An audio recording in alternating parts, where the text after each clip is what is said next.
Dans cette vidéo, nous allons réaliser une boîte aux lettres ainsi qu'un numéro de maison en Corten. Donc j'ai déjà réalisé la modélisation 3D de la boîte aux lettres ainsi que du numéro de la maison. Donc voilà à quoi ça ressemble. Ils vont être fixés sur un mur de pierre devant une maison. Alors maintenant que vous connaissez le plan, je vais commencer par découper toutes les tôles que compose la boîte aux lettres. Alors pour ça, je me suis fait une fiche de débit. Donc j'ai juste à la suivre et découper toutes ces tôles. Et pour les découper, je vais utiliser une scie circulaire à métaux.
Ça y est, j'ai fini de préparer tous les métaux. Donc ils sont tous découpés aux bons endroits et poncés pour éviter de se couper avec. Alors maintenant, avant d'assembler toute la boîte aux lettres, j'aimerais passer un coup de peinture sur les parties qui vont être à l'intérieur de la boîte aux lettres. Parce que, étant donné que c'est du Corten, il va naturellement rouiller.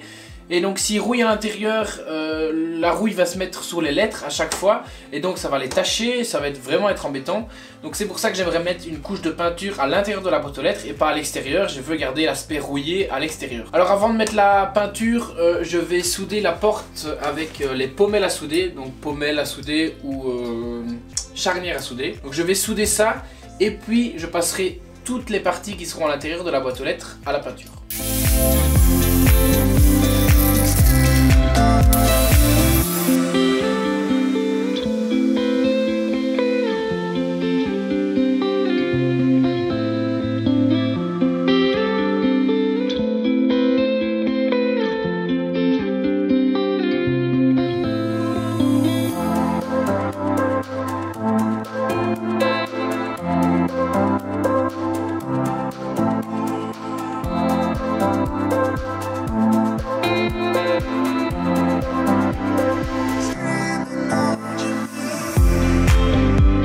Alors ça y est, toutes mes tôles sont prêtes, donc je les ai laissées sécher toute la nuit. Alors maintenant la partie la plus chouette, ça va être l'assemblage, donc assembler ça comme des Lego. Alors pour souder ça, je vais utiliser du fil d'apport de soudure en Corten. Alors pourquoi faire ça ? Parce que le Corten peut souder également avec un fil acier classique. Le Corten n'est qu'un alliage d'acier. Mais le problème de souder ça avec un fil d'apport classique est que à la longue, la soudure va se faire ronger par la rouille et donc va céder un moment. Et j'ai pas envie de devoir ressouder à nouveau la boîte aux lettres. Donc c'est pour ça que je vais tout souder en fil Corten. Donc ce fil là est littéralement 4 fois plus cher que le fil d'apport d'acier classique. Mais bon, comme ça je ne devrais pas faire 2 fois le boulot. Allez, c'est parti, maintenant la partie la plus chouette, on va tout assembler.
Ça y est, donc une grosse partie de la boîte aux lettres est terminée. Il n'y a plus qu'à mettre la face à l'avant. Mais avant de faire ça, j'aimerais passer un dernier coup de peinture à l'intérieur pour vraiment protéger contre la rouille. Et aussi mettre du mastic sur toutes les jonctions de tôle pour vraiment étanchéifier la boîte et qu'il n'y ait pas d'eau qui rentre dedans.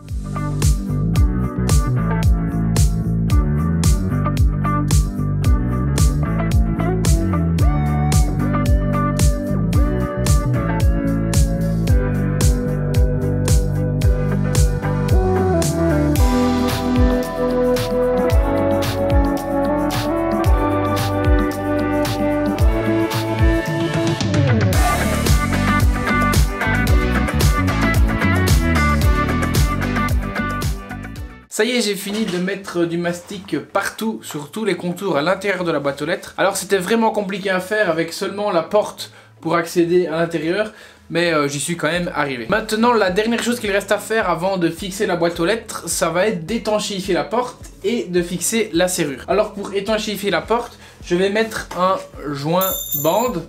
Donc c'est un joint qu'on met sur des fenêtres habituellement. J'ai conçu cette boîte aux lettres pour que si l'eau vient s'infiltrer entre la porte et la paroi, elle va venir s'écouler tout le long ici, et là j'ai laissé un trou, comme ça l'eau peut s'écouler en dessous.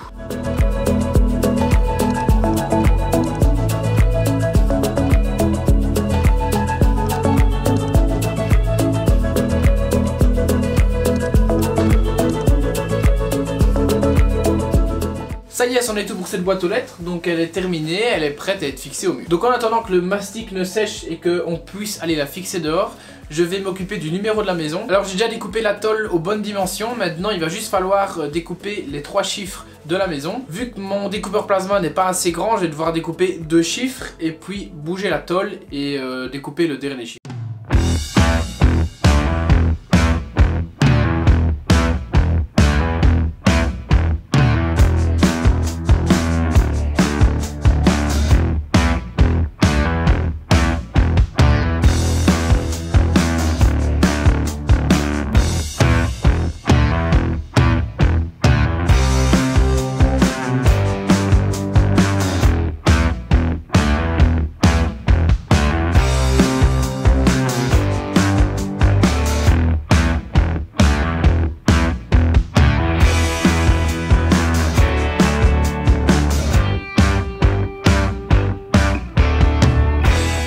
Ça y est, la boîte aux lettres ainsi que le numéro de la maison sont terminés.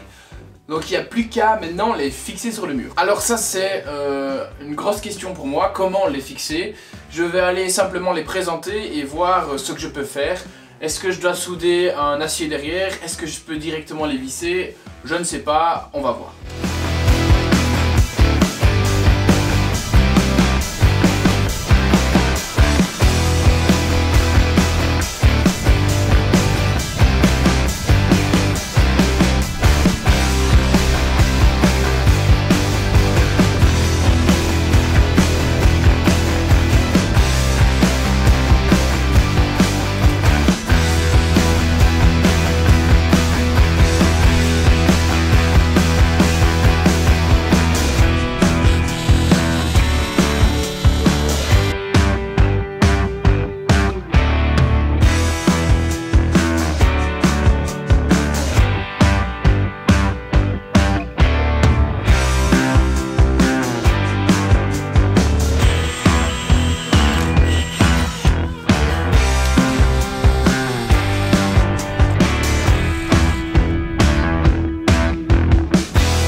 Alors pour fixer la boîte aux lettres, ça a été sans souci, donc j'ai mis des gros tire-fonds de 8 mm de diamètre directement dans le mur, donc il y en a 4, la boîte aux lettres ne devrait pas bouger. Et donc pour la tôle du numéro, là ça a été un peu plus compliqué, parce que je ne voulais pas avoir des vis apparentes. Et donc comme vous avez vu, j'ai coupé des cornières, j'ai été les visser directement dans le mur, puis je suis venu présenter ma tôle, j'ai pointé.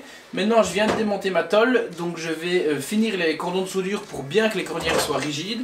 Je passerai un coup de peinture sur les cornières parce que c'est pas encore ten, donc elles vont forcément rouiller. Je vais rajouter également 2 bouts de cornière au milieu de la tôle pour éviter qu'elle ne gondole quand elle sera fixée au mur. Je vous ferai ensuite des jolis plans de la boîte aux lettres et il n'y aura plus qu'à attendre qu'elle rouille. Si vous voulez voir des photos de la boîte aux lettres et du chiffre rouillé, je vous invite à aller sur mon Instagram. Je publierai des photos une fois qu'elle sera toute rouillée. Allez, je vais vous laisser avec les plans. N'hésitez pas à mettre un pouce bleu si vous avez aimé la vidéo. Abonnez-vous et je vous dis à la prochaine pour une nouvelle vidéo.